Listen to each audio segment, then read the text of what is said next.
Plus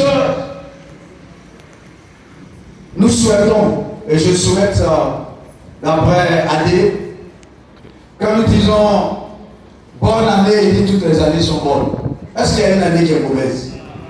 Donc Adé a raison. Donc, disons plutôt gracieuse, douce et heureuse année 2025 à chacun d'entre nous. Je l'ai dit, mais ce tempo est beaucoup plus amoureux. Gracieuse année.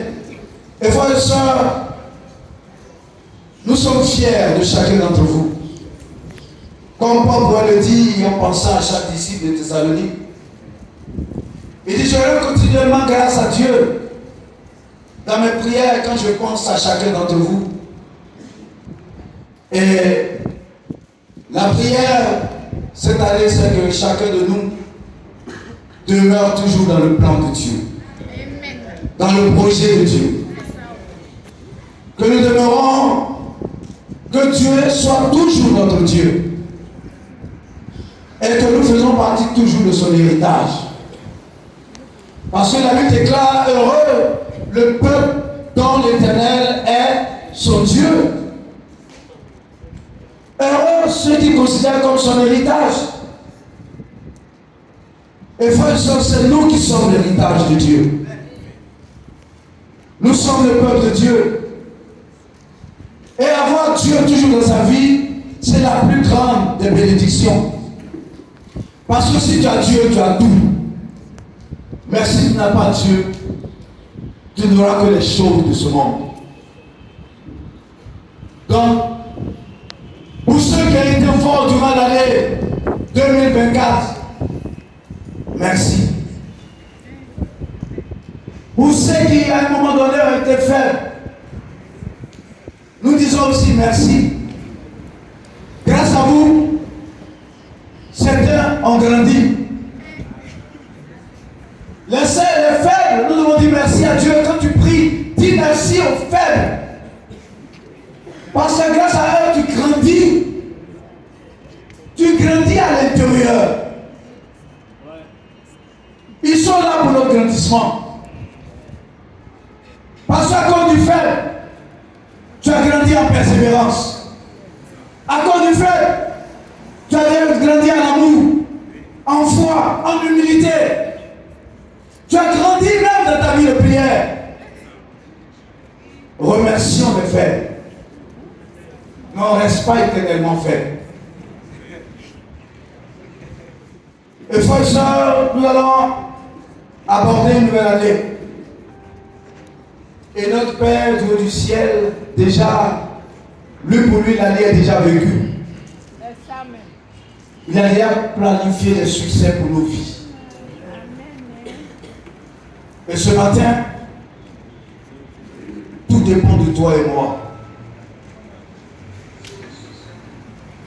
Vous savez, on commence l'année. Pendant l'année, on prend beaucoup de décisions. Tout le monde prend des décisions. Tout le monde.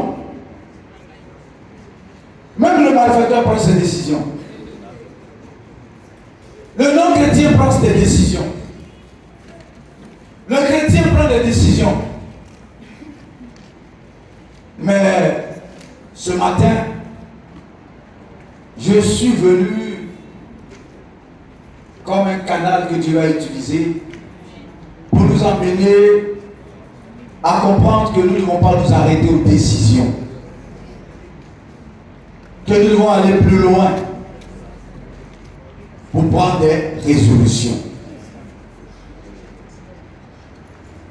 Avant d'aller plus loin, personne à tête et prions, Seigneur, voici le peuple qui t'appartient. Ceux que Seigneur mon Dieu m'envoie, doit convier à ton banquet. Père, voici ceux que tu as rachetés, ceux que tu as appelés, ceux que tu as élus, ceux que tu as positionnés en Christ, ceux qui ont de la noblesse en Christ. C'est ceux-là ce matin qui sont venus dans ta présence. Et Père, ils ne sont pas venus pour entendre la voix des hommes. Ils sont venus entendre la voix de l'Esprit, la voix de la parole. c'est ta voix qu'ils recherchent. Parce qu'ils sont venus avec leur cœur. Toi, tu sondes tout le cœur ici. Et Seigneur, tu connais le besoin de chaque cœur. Et ce matin, Seigneur, mon Dieu, mon roi, tu as la réponse pour chacun. Parce que ta parole est une solution à tous nos besoins.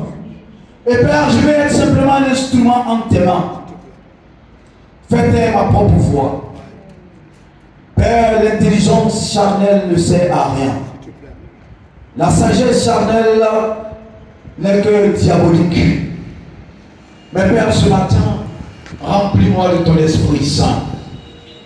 Père, je te prie que Seigneur, mon Dieu, mon roi, l'Esprit de la parole gouverne ce moment. Et que le but pour lequel ta parole est dite, Père Seigneur, soit atteint au nom de Jésus. Que nous partons d'ici renouvelés, restaurés, refixés, déterminés à vivre une nouvelle année pour ta gloire. Merci de recevoir cette prière. Exauce-la au nom de Jésus. Amen. Allons-y en Job 22. Job 22. Le thème de ce matin est tiré de Job 22, le verset 28. Lisons à partir du verset 21. Il est écrit: attache-toi donc à Dieu et tu auras la paix. L'attachement à Dieu a ses fruits. La paix est un fruit de l'attachement à Dieu. Amen. Tu jouiras ainsi du bonheur. Vous voyez? Le bonheur vient de notre attachement à Dieu. Reçois de sa bouche l'instruction, sa parole. Et mets dans ton cœur ses paroles. Tu seras rétabli si tu reviens au Tout-Puissant. Si tu éloignes l'iniquité de ta tente. Jette l'or dans la poussière, l'or de fille parmi les cailloux des torrents. Et le Tout-Puissant sera ton or, ton argent et ta richesse. Amen. Alors tu feras de Tout-Puissant tes délices. Tu élèveras vers Dieu ta face. Tu le plieras et t'exauceras. Et tu accompliras tes vœux. À tes résolutions répondra le succès. Sur les sentiers brillera la lumière. Amen. Frères et sœurs,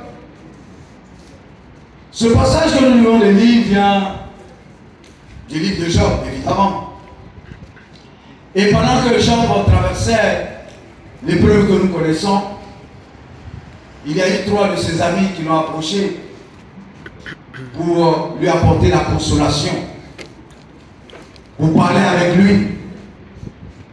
Et Eliphaz fait partie de ces 3 amis.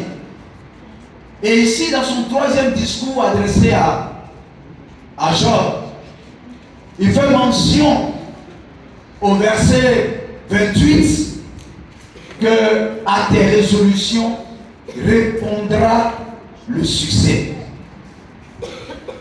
À tes résolutions. On n'a pas dit à tes décisions. On dit à tes résolutions répondra le succès. Frères et sœurs, d'abord quand on lit du verset 21 au verset 28, nous comprenons aisément que les résolutions dépendent de notre système de valeurs. Les résolutions que nous prenons dépendent de notre système de valeurs. Il dit, jette l'or de fille dans la poussière. L'or de fille était un or précieux. Il dit, jette ça dans la poussière. Que cela n'ait plus de valeur à tes yeux. Mais fais de l'Éternel ton ton argent et ta richesse. Changement de système de valeur. Les résolutions que nous prenons, les décisions que nous allons prendre durant l'année 2028 dépendront et révéleront notre système de valeurs. La résolution dépend de tes délices. Quand il n'y a pas de système de valeurs, ça dit, les résolutions que tu vas prendre dépendent de ce qui est précieux pour toi. Ce qui est important pour toi. Tu prends des résolutions pour ce qui est important, ce qui est précieux, ce qui a de la valeur à tes yeux. Et tu prends des résolutions aussi pour ce qui est l'objet de ta grande joie, l'objet de ton grand bonheur, ce qui est constitué pour toi l'objet de grande réussite. C'est par rapport à ça que tu vas prendre tes résolutions. C'est pour ça qu'on dit, tes résolutions dépendent de ton système de valeurs et de tes délices. Et ce matin, quel est ton système de valeurs? Est-ce le même de 2024 ou cela va changer en 2025? Quelles sont les choses qui ont été des délices pour toi en 2024? Et quelles sont les choses qui vont devenir des délices pour toi en 2025? C'est par rapport à ça que tu vas prendre tes résolutions. Il dit ici, quels sont les succès que tu recherches cette année en 2025? Quels sont les succès que tu recherches? Dans quoi tu vas avoir du succès? Frères et sœurs, le succès dépend aussi de la nature de nos résolutions. Ou la nature du succès sera conditionnée par la nature de tes résolutions. Pour quelqu'un qui veut le succès social, il va prendre des résolutions sociales. Tu veux le succès social, tu vas prendre des résolutions de nature sociale. Celui qui veut le succès spirituel va prendre des résolutions spirituelles. Si tu veux des succès de croissance, tu vas prendre des résolutions de croissance. Tu veux des succès spirituels, tu prendras aussi des résolutions spirituelles. Frères et sœurs, cette année, réexamine la nature de tes résolutions. Dans quel domaine veux-tu que Dieu t'accorde le succès?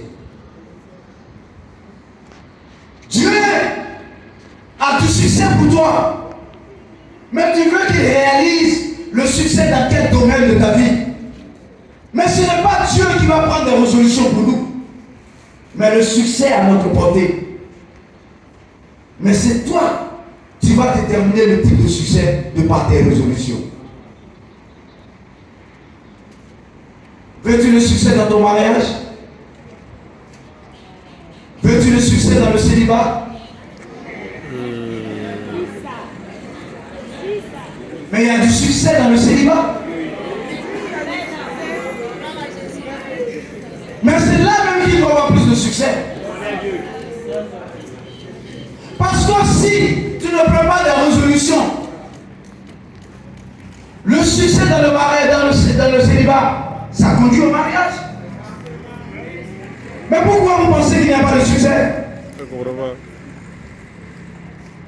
Et puis dans le succès dans le célibat, c'est scellé et approuvé par Dieu.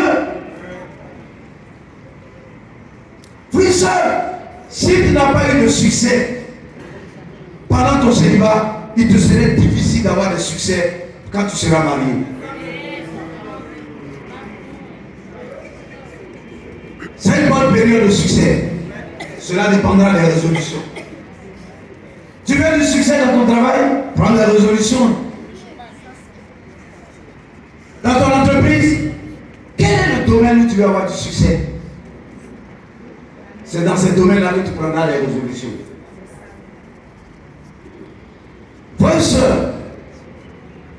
Jean 22, verset 28, parle de résolution. Il dit à tes résolutions répondra le succès. Amen. Je me demande la question, pourquoi ce n'est pas mis à tes décisions? Non, pas de résolution. J'ai compris qu'il y a une différence entre décision et résolution.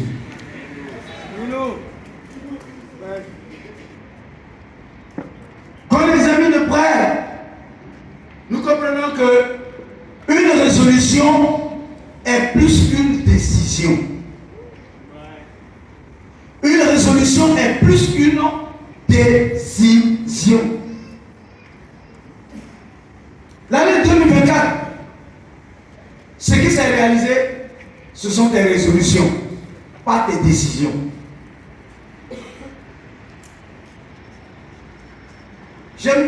Parfois, je n'aime pas chercher la définition dans le dictionnaire. Je trouve que c'est faible. Je trouve que l'esprit définit mieux le mot. Il faut comprendre. On dit un mot n'a le sens que dans son contexte. Parfois, on a la définition standard. Pour moi, quand j'ai prié, la décision, c'est du verbe. C'est de la parole. Une décision, c'est du verbe. C'est de la parole. Parfois de simples pensées. La décision renferme parfois en elle-même ce qu'on appelle le oui et le non. Dans une décision, il y a ce combat continuel entre le oui et le non. C'est pour ça, frères et sœurs, on peut arrêter une décision.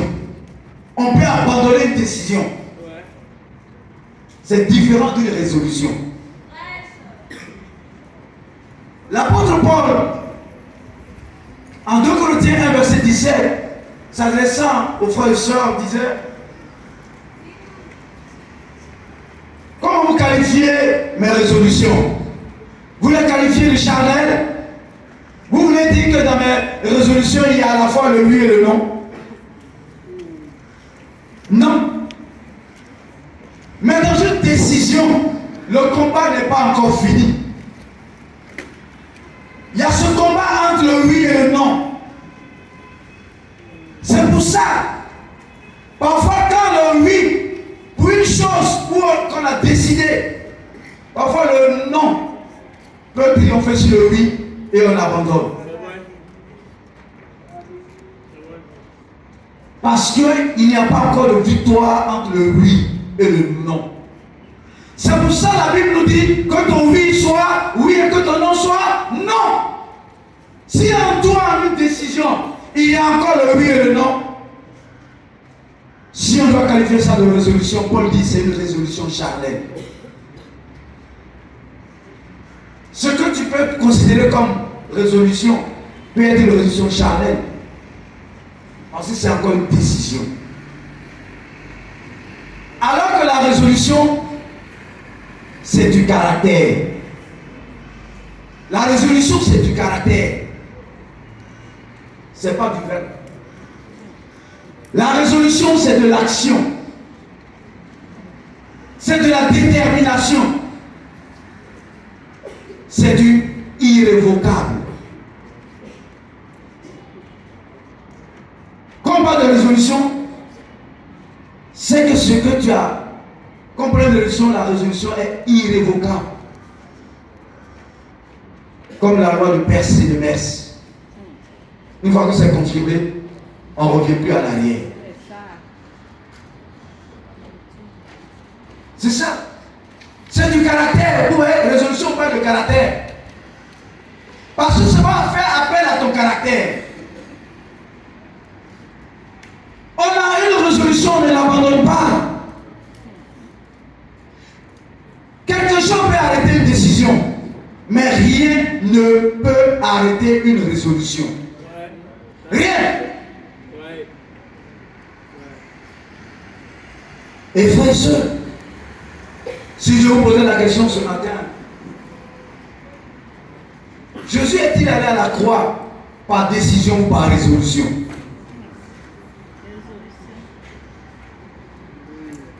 Néhémie et ses compatriotes ont reconstruit les murailles de Jérusalem par décision ou par résolution. Daniel, ayant refusé les mains du roi, il a refusé par décision ou par résolution. Parlons de Daniel. Quand vous lisez en Daniel 1, verset 8, il est écrit: Daniel résolu, on n'a pas dit il a décidé.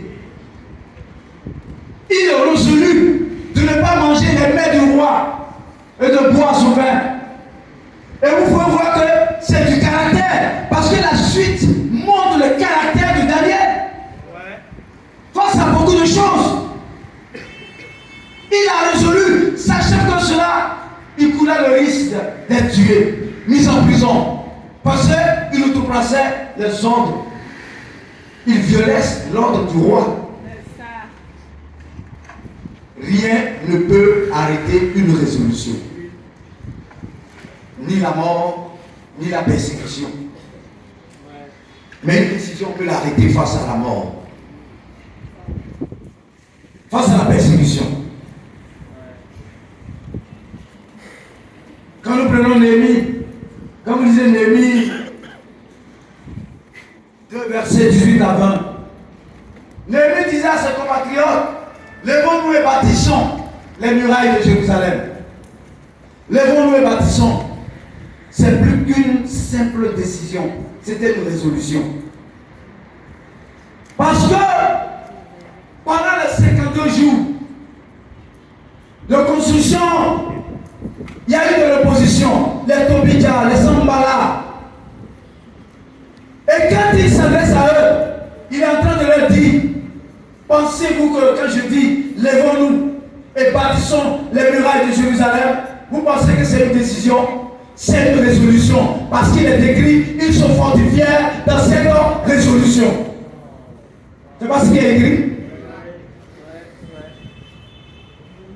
Ni l'intimidation, ni les menaces, ni le danger n'ont arrêté Néhémie et ses compatriotes.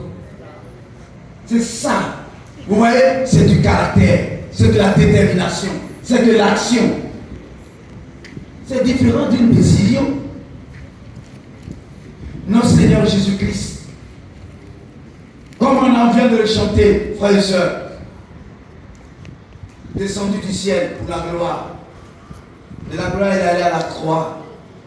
De la croix au tombeau. Du tombeau, il est monté au ciel. Aller à la croix est plus qu'une décision. Jésus, c'était une résolution que le Seigneur prenait. Aller à la croix n'est pas une simple décision. Parce que quand on regarde le parcours du Christ, la souffrance endurée, la flagellation, la moquerie, la trahison, de telles choses pourraient arrêter quelqu'un qui a pris une décision. Mais de telles choses ne peuvent jamais arrêter quelqu'un qui a pris une résolution.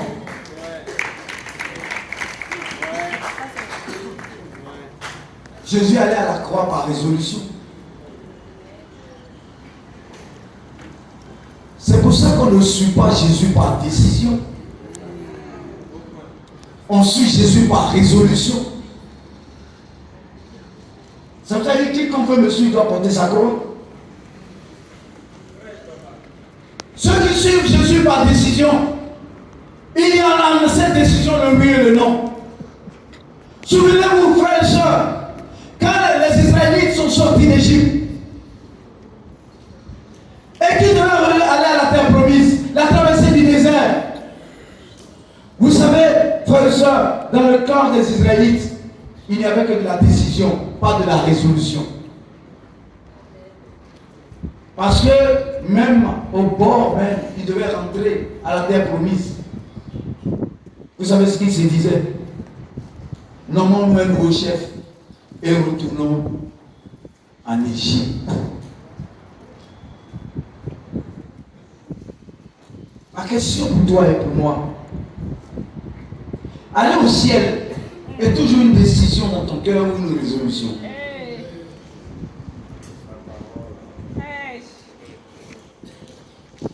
Ceux pour qui aller au ciel, c'est une décision. Il y a encore le combat entre le oui et le non. Et ils seront toujours tentés de retourner dans le monde. Il y a des jours, il y a le non au royaume et le oui au monde. Il y a des jours, ils vous diront oui au royaume, ils diront non au monde. C'est ça. Mais dans une résolution, il n'y a que uniquement soit le non, soit le oui. Dans une résolution, c'est le oui qui s'exprime. Il n'est pas gêné par le non, ou soit c'est le non. Veux-tu aller au ciel? Vous voyez, ceux qui étudient la Bible, frères et sœurs, parfois ils étudient la Bible par décision.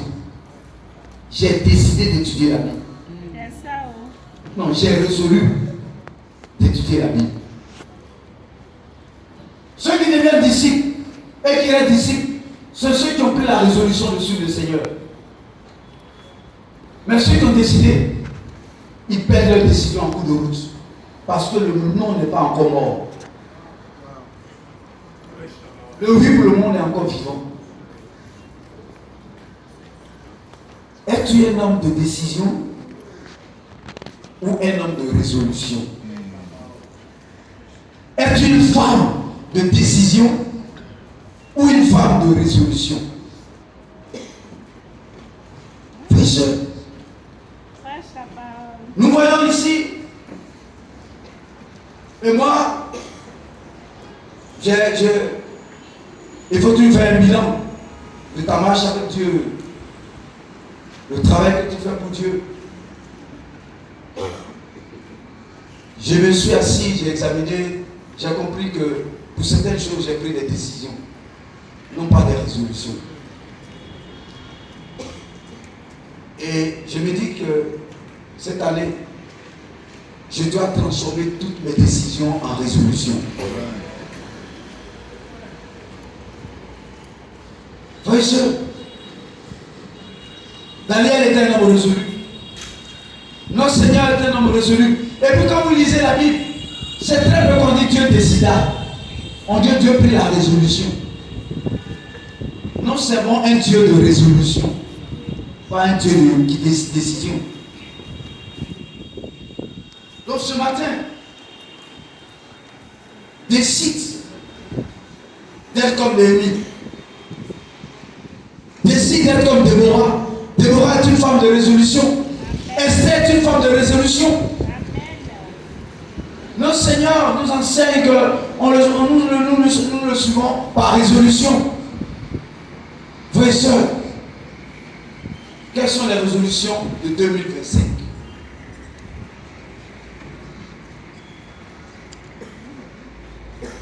Vous voyez, le mot résolution, je vais le réécrire d'une autre manière.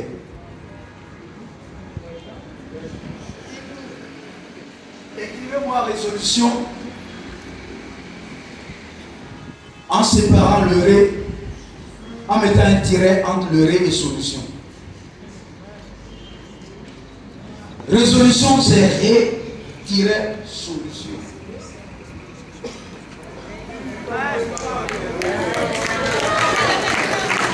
Parce que chaque résolution sera une solution à un problème. Chaque résolution est une solution à un besoin.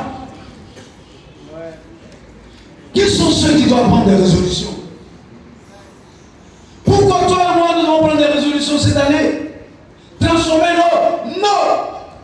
nos décisions de l'année passée en résolution en 2025. Nous sommes tous à l'école. Même si tu ne sais pas écrire ton nom, nous sommes tous à l'école. L'année que tu vis est une période d'école pour chacun d'entre nous. L'année 2000, on a été à l'école de 2024. Nous allons être à l'école de 2025. Nous sommes à l'école de la vie. Qui n'est pas à l'école de la vie? Nous sommes à l'école de la vie. Nous sommes à l'école de Dieu pour ceux qui sont dans le ministère, qui marchent avec Dieu. Nous sommes à l'école du ministère. Nous sommes à l'école. Dans notre marche avec Dieu, la vie est faite d'école. Donc nous sommes à l'école. Est-ce que quand à l'école tu finis l'année académique, tu ne fais pas bilan? On fait bilan. Et à la fin de cette année, chacun de nous doit s'examiner pour voir. Tu dois te dire, où est-ce que j'ai progressé? J'ai progressé dans quoi? Où est-ce que j'ai régressé? Où est-ce que j'ai régressé? Où est-ce que je suis resté le même? Malgré tout, je suis resté à la même position. Je n'ai pas changé. Et, frères et sœurs, posons-nous les vraies questions. As-tu progressé? Oui, certainement. As-tu régressé? Probablement. Peut-être que tu es resté au même stade. Ton niveau d'orgueil n'a pas diminué. Ton niveau d'humilité n'a pas augmenté. Ton niveau de foi est resté le même. Tu es toujours à la dictée. Comme un enfant. Donc vous comprenez qu'à l'école, pour ceux qui sont mariés, nous sommes à l'école du mariage. Nous sommes à l'école de l'éducation de nos enfants. Tu es à l'école du célibat. On dirait que vous n'aimez pas trop ce mot-là. On est passé par là. Qui est marié? Qui est marié là quand il veut sa main? Nous tous on était à l'école du célibat. Il y a des gens qui ont échoué 10 fois, 15 fois à l'école du célibat. Puisqu'on te parle, tu n'écoutes pas. On te met des leçons, on t'apprend, on écrit, on te donne des cours pour réussir le célibat. Toi, tu fais autre chose. Tu vas échouer. Peut-être que tu as redoublé 2 fois. Pour toi, ce n'est plus la classe, c'est l'école même que tu as redoublé. Nous sommes tous à l'école. C'est pour ça que le disciple, il s'appelle élève. C'est un apprenant. Nous sommes à l'école. Dans 10 minutes. À l'école de la formation, à l'école du staff, à l'école des DP, à l'école de la direction. Et si nous sommes à ces écoles-là, vous comprenez que nous devons prendre des résolutions. Quand tu fais ton bilan, tu t'examines. Prenons des résolutions. Et le règne de résolution me fait penser à la réflexion. Seuls ceux qui réfléchissent prennent des résolutions. Qui réfléchissent à leur vie. Parce que certains peuvent, ils peuvent parcourir l'année et ne même pas s'asseoir pour réfléchir sur leur vie, leur marche avec Dieu. Frères et sœurs, on a fini de manger. L'heure de la réflexion. Qu'est-ce qui a marché, qu'est-ce qui n'a pas marché? Où est-ce que je dois faire des efforts? Le règne de résolution t'appelle à réfléchir.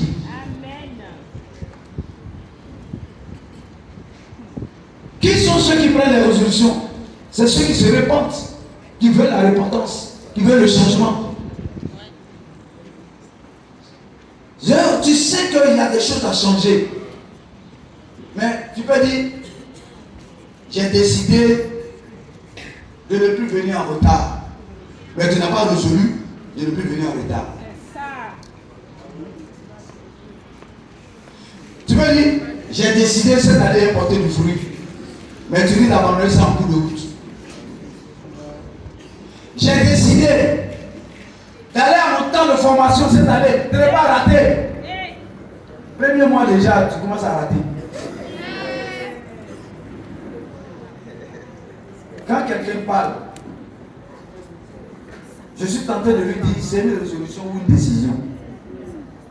Ce que tu viens de dire.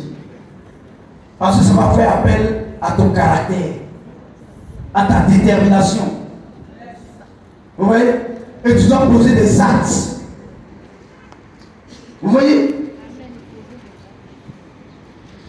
J'ai fait du sport matinal une résolution. Je suis passé de décision à résolution. Et ma prière, c'est que pour beaucoup d'autres choses, j'arrive à ça.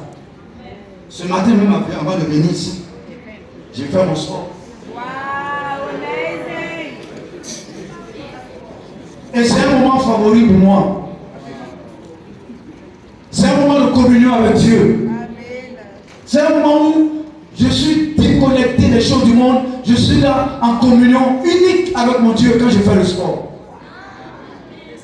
C'est là le Seigneur me parle.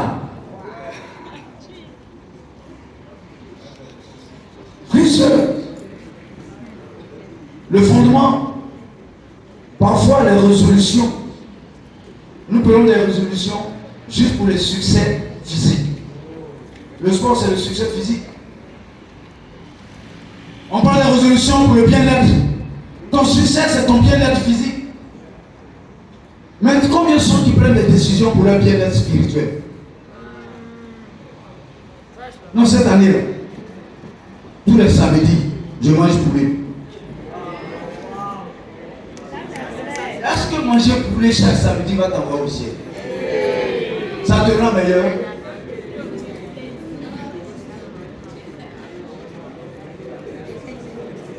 Qui sont ceux qui prennent la résolution? C'est ceux qui veulent se réengager.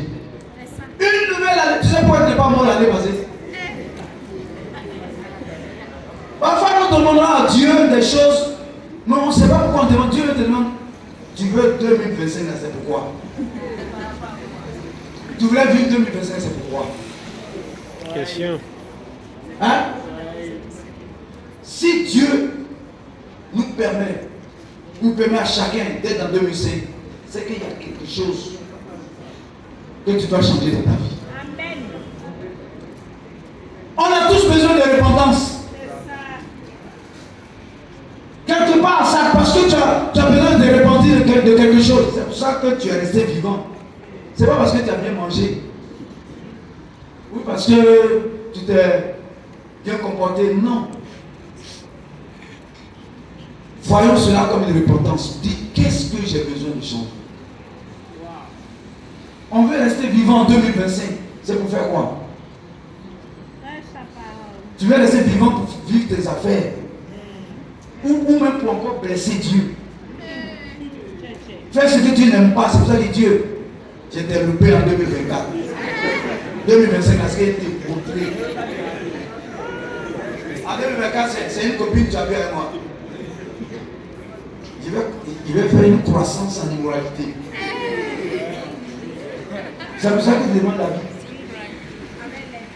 C'est pour ça qu'il demande la santé. Pour aller examiner, pour aller trouver les choses des gens.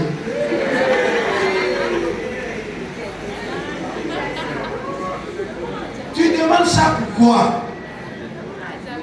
En d'autres termes, demandons à Dieu pour Dieu. Voilà le secret. Demande à Dieu pour Dieu. Ne me demande pas à Dieu pour satisfaire toi tes désirs, tes ambitions charnelles. Dieu, tu sais que l'année 2024, tu m'as donné la vie, mais je n'ai même pas porté un seul fruit pour toi. Je voudrais qu'en 2025, donne-moi la vie, non pas seulement pour avoir beaucoup d'argent, mais je demande d'être vivant parce que je veux sauver 20 personnes. Dis-moi, est-ce que les morts peuvent évangéliser? Dieu est dans l'obligation de te donner la vie. Mais si tu dis, donne-moi la vie pour faire ça, ça, ça. Dis, mais où est pour moi dedans? Demandons à Dieu pour Dieu. Et tu vivras longtemps.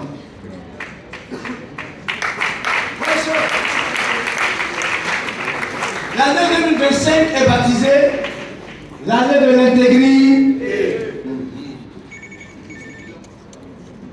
L'intégrité, ça se trouve où?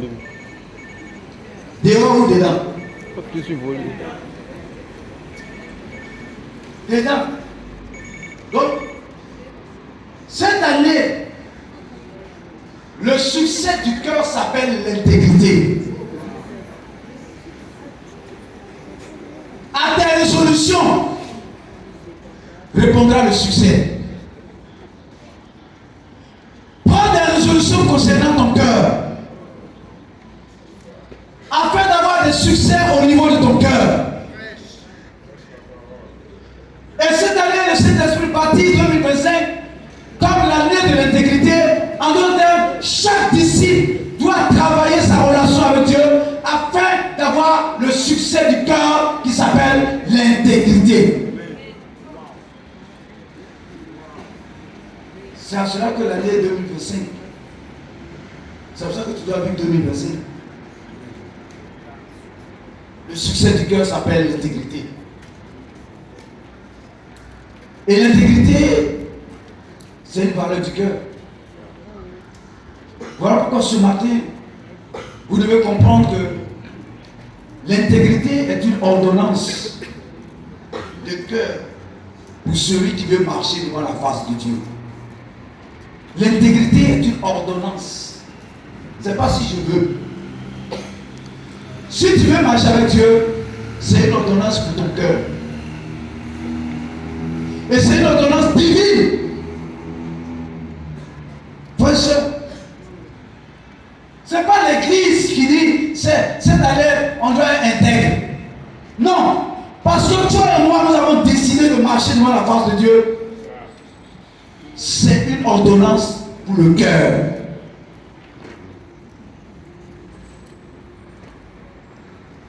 Comme vous lisez en Genèse 17, verset 1.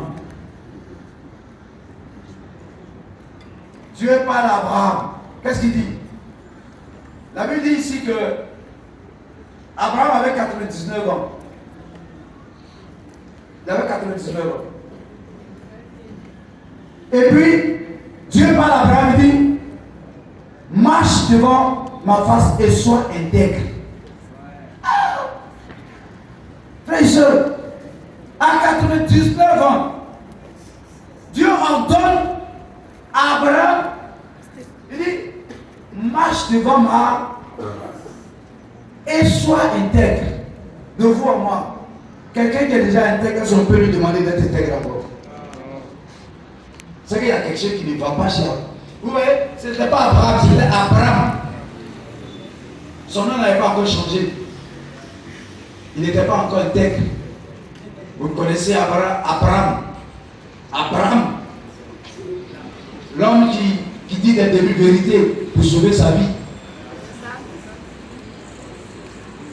Demi-vérité égale mensonge. Quand il a peur, il dit des demi-vérités. Ouais. Et Dieu voyait ça. On a dit à Abraham, quitte ton pays, laisse toute ta famille. Il est venu avec quoi? Son neveu l'autre. Avec tous ses biens. Quelque part, Dieu a vu que Abraham, qui n'est pas encore devenu Abraham, il n'était pas intègre. Mais il marchait devant la face de Dieu. Dieu l'a appelé à 75 ans. Dieu lui parle à 99 ans. 24 ans plus tard. C'est que Dieu demande à Abraham d'être intègre. On peut marcher devant la face de Dieu. On peut être dans l'église. On peut s'appeler disciple. Des années. Et ne pas être intègre.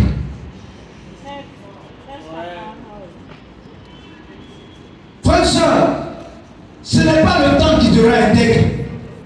Sur la preuve 24 ans de marche devant la face de Dieu, il devait avoir l'intégrité. Ce n'est pas le temps que tu mets dans le royaume qui va te rendre intègre. Être intègre est une résolution du cœur. Et c'est une ordonnance. Dieu attend ça de chacun de ses enfants. Il attend ça de nous. Marche avec moi, serre-moi, mais sois intègre.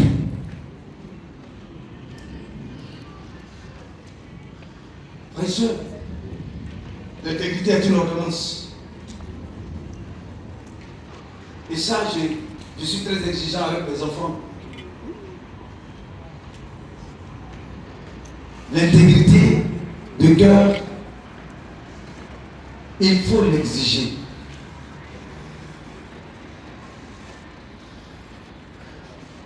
Si je vois que tu fais quelque chose et puis tu ne le dis pas, ça me met en colère. Mais ma prière, c'est que quand je suis en colère, je ne pêche pas contre Dieu.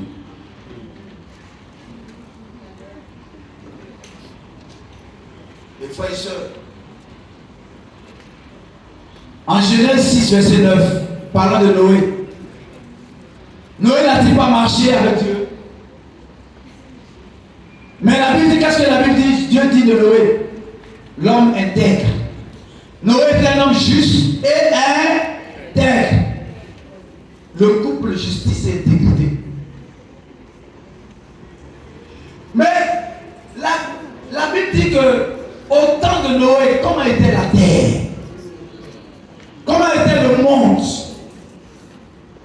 Au temps de Noé, frères et sœurs, les gens étaient corrompus par le péché. Tous les cœurs étaient tournés vers le mal. Noé vivait dans un monde corrompu par le péché. Mais Noé n'a pas laissé son cœur être corrompu par le péché. C'est ça l'intégrité. L'intégrité, c'est l'incorruptibilité de ton cœur. Un cœur intègre ne se laisse pas si facilement corrompre par le péché. Mais quand nous vivons dans un monde corrompu, le monde est corrompu. Est-ce que quand tu marches avec les ivrognes, tu deviens ivrogne? Quand tu marches avec des amis au milieu des immoraux, est-ce que tu deviens immoral? Est-ce que tu prends plaisir avec ceux qui insultent Dieu profanement, mentent? Est-ce que le monde est arrivé à corrompre ton cœur? Est-ce que les convoitises, les choses de ce monde ont arrivé à corrompre ton cœur? L'intégrité, c'est l'incorruptibilité du cœur face à son environnement corrompu.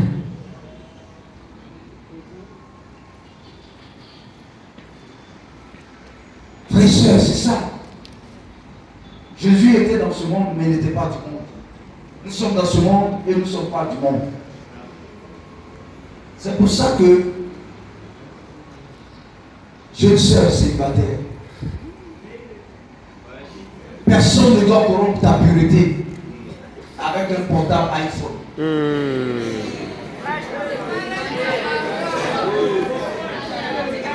Personne ne doit corrompre ta pureté avec des billets de banque.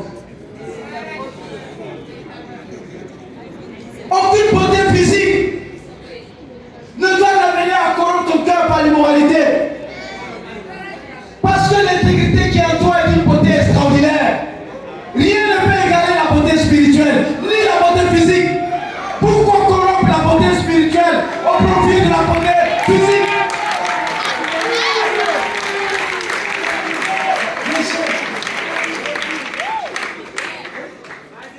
C'est ça, l'intégrité. Je vais toujours dire ici qu'il y a une jeune fille là, toujours, le milieu dans lequel j'ai évolué professionnellement aussi, frères et sœurs, là-bas,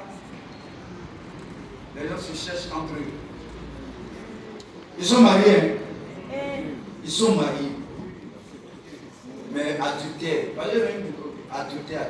Immoralité, immoralité. C'est l'environnement dans lequel on évolue.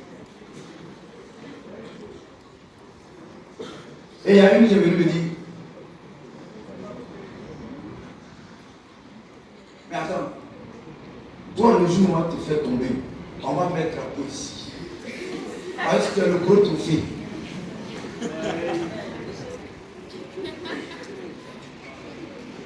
Non, on dit non. Alors prends-moi comme deuxième femme. Vous savez ce que Jésus a dit à Pierre. Le langage est résolu. Quand Jésus voulait aller à Jérusalem, Pierre l'a pris le côté et dit, pardon, il ne faut pas faire ça. Il ne faut pas partir. Il lui a dit quoi? Les résolus là, mais soyez un langage radical. Dans son péché. Arrêtez de moi Satan! Frères et sœurs, on perd dans l'église. Ça c'est dans le monde. Un frère veut te tourner de ta vocation, de ton appel. Lui il n'a pas ta vocation, il n'a pas ton appel, ton élection. Il dit, quitte là-bas, viens ici, on va vivre notre vie.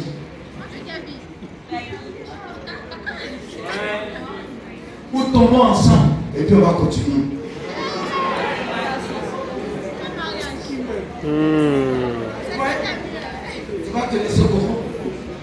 Ça c'est pas l'intégrité. L'intégrité t'emmène à être radical. C'est-à-dire que la résolution, quand quelqu'un décide, c'est-à-dire il prend la résolution d'être intègre, c'est du caractère, c'est de la détermination. Et il est incorruptible. Parce que l'intégrité c'est de l'entièreté. C'est sans partage et sans doublure. Frères et sœurs, quand vous lisez en Exode 18, verset 21, c'est un critère de choix des dirigeants. David pouvait dire dans le psaume 78, du verset 70 au verset 72, on dit qu'il a dirigé le peuple de Dieu avec intégrité et justice. C'est pas ça? On dit intégrité de cœur et avec justice, avec des mains intelligentes. Frères et sœurs, cette année 2025, tu as la position de dirigeant. Et tout le monde ici est dirigeant. Tu as les dirigeants de ta vie. Tu es le dirigeant de ta vie. Tu n'as pas de relation personnelle avec Dieu. Tu es le dirigeant de ta relation personnelle avec Dieu. Donc nous sommes tous ici dirigeants. Par exemple, quand il dit dirigeant, tu parles au dirigeant de DP, dirigeant de région, dirigeant de super région. Il ne s'agit pas de ça. Tu es né pour être dirigeant. Parce que tu es appelé à aller diriger le monde. Tu es appelé à aller diriger d'autres personnes. Donc, l'intégrité est une exigence. C'est pourquoi cette année, frères et sœurs, quand tu formes quelqu'un, consacre 90% de ton temps à former son cœur. Prêche la parole. La formation, c'est 90% de cœur et 10% pour le ministère. Mais parfois, nous faisons l'inverse. Et puis le cœur nous rattrape. Tu as surpris que c'est lui qui portait du fruit baptisé. Mais tu découvres de quoi il est. Parce que chaque fois qu'il vient à sa formation,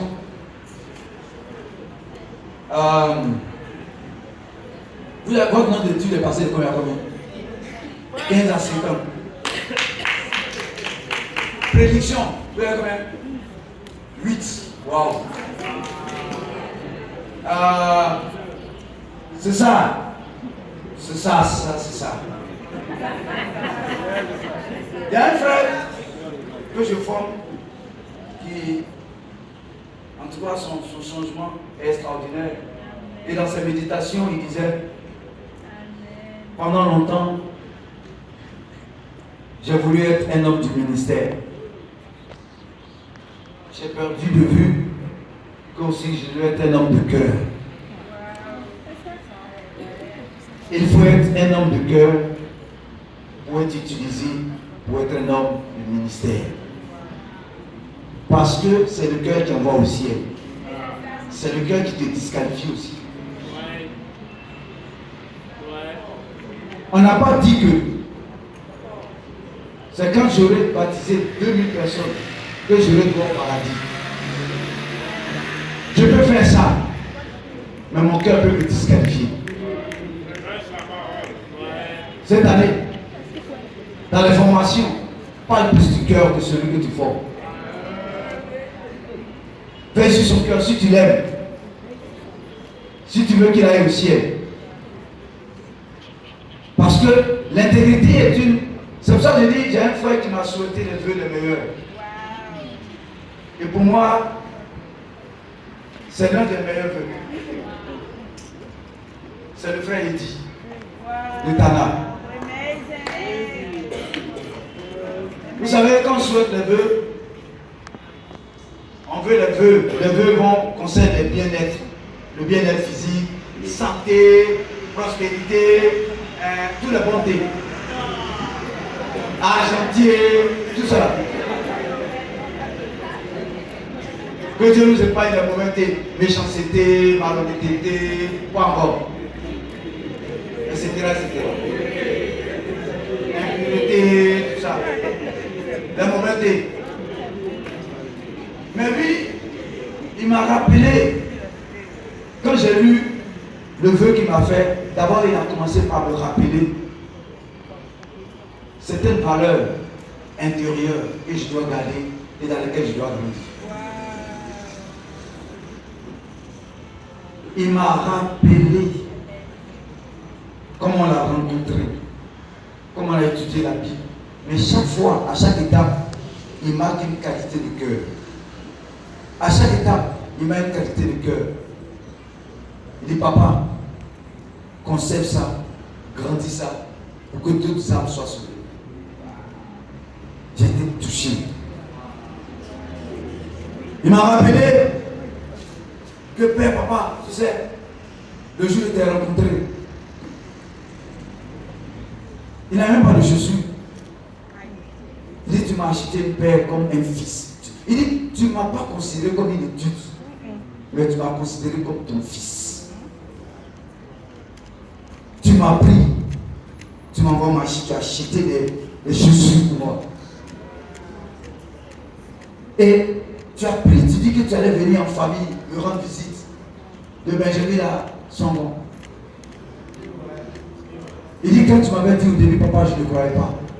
Mais quand je t'ai vu, et puis même la décrit veste même, il dit, tu étais bien coiffé, veste bleue, tout ça.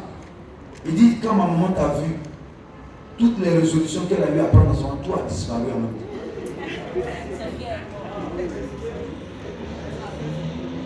Tout a disparu. Et j'ai compris que, vraiment, tu es un homme de Dieu. Et la cité de Chaudy, papa, grandit dans ces choses. Et moi, il a vu juste. Pour moi, l'année 2025, je mettrai l'accent sur une croissance intérieure qui va se répercuter sur la croissance, qui va engendrer une croissance extérieure. Comme je disais à beaucoup d'entre vous ici, frères et sœurs, l'homme cherche ce que Dieu donne comme bénédiction. Mais nous ne cherchons pas ce que Dieu bénit. On court après ce que Dieu donne comme bénédiction. Mais cours plutôt, recherche plutôt ce que Dieu bénit. On fait trop d'efforts à courir après ce que Dieu donne comme bénédiction. Tu peux courir, aller, et ne rien recevoir. Mais le jour où tu prendras la décision de grandir dans ce que Dieu bénit, alors tu auras ce que tu as cherché pendant longtemps. La croissance intérieure entraîne la croissance extérieure. Et je me dis, non seulement je dois grandir Je dois avoir une croissance intérieure, mais je dois avoir une croissance extérieure. Et la croissance extérieure dans mon ministère, c'est la croissance horizontale et verticale. Quand j'ai examiné, fait le bilan, durant l'année 2024, je n'ai pas élevé le dirigeant. Ça, j'ai raté. Ça, j'ai raté la croissance verticale. Or, s'il n'y a pas de croissance verticale, il ne peut pas avoir de croissance horizontale. Parce que c'est ce que tu élèves. Ce que tu élèves, c'est eux qui vont s'engager pour étendre. Tu ne peux pas étendre quand il n'y a pas quelqu'un qui doit mettre dessus. Et ça, il y a une église, un groupe que je forme qui me défie beaucoup. C'est d'aider sa femme. Vous savez, je forme des gens, mais je prends du plaisir à former les dérivés. Parce qu'en réalité, c'est eux qui me forment. J'apprends beaucoup d'eux. J'apprends beaucoup d'eux. Ils ont une force. Je te le dis toujours ça. La dépendance de Dieu, la créativité. Et vous savez qu'ils sont à leur 4e génération de dirigeants.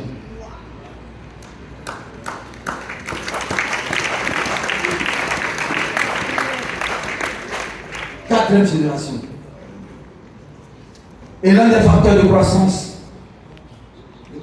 verticale, les amis de Jésus, le groupe des élus, ça c'est des facteurs de croissance verticale, comme on le fait au campus. Ça permet une croissance horizontale de se multiplier en TV et d'établir des régions. Pour moi, je n'ai pas travaillé à ça. Mais pour l'année 2025, ça ne sera pas une décision, ça sera une résolution.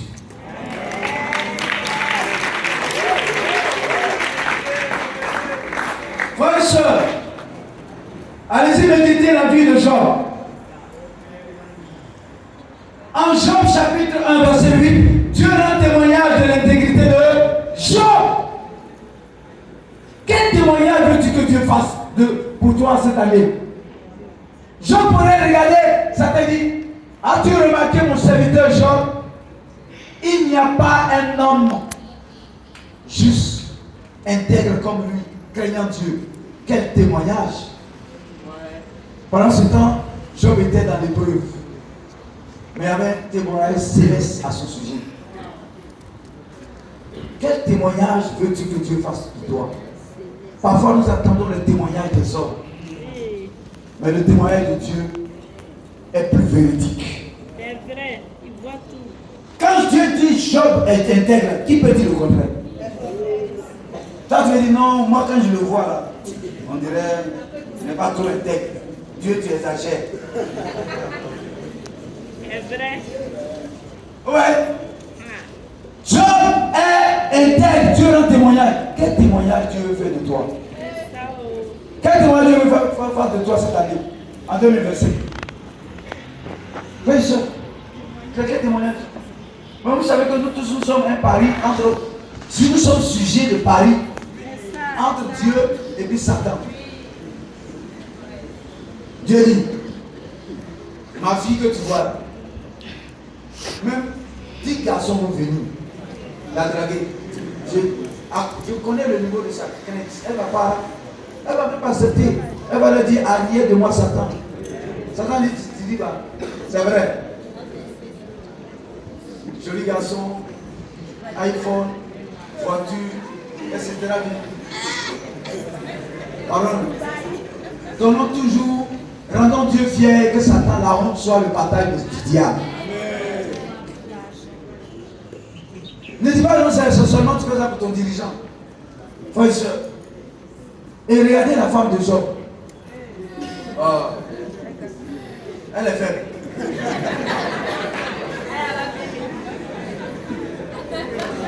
Quand vous lisez Job 2, verset 9, pendant que Dieu fait témoignage de Job dans le ciel, qu'il est d'une intégrité exceptionnelle, incomparable, unique en son genre. Parce que vous savez, la vraie intégrité, c'est celle qu'on manifeste dans l'épreuve.